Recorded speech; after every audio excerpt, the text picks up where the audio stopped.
Güneş gibi parlayıp bugün gelecek Azerbaycan Xəzər dəniz gəmisi Xəzər dəniz gəmisi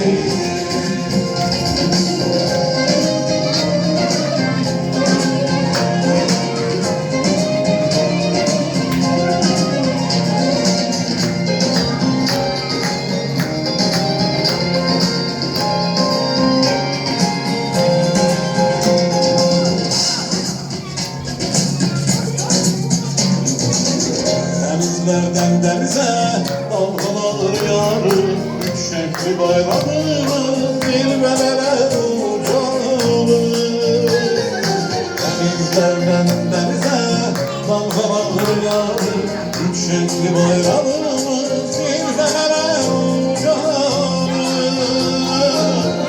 Gözlük Xəzərdə dönüşler var olsun Müstəqil dövlətimiz her an bəxtiyar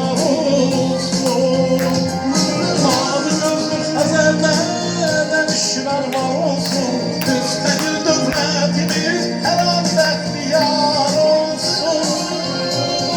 Güneş gibi parlayıp bugün gelecek Azerbaycan Xəzər dəniz gəmisi Güneş gibi parlayıp bugün gelecek Azerbaycan Xəzər dəniz gəmisi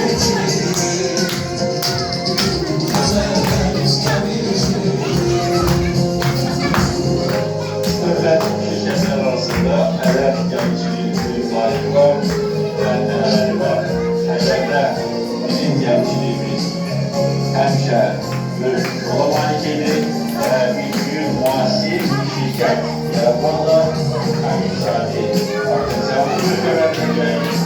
Eyni zamanda Xəzər gəmçiliyi dünya miqyasında müasir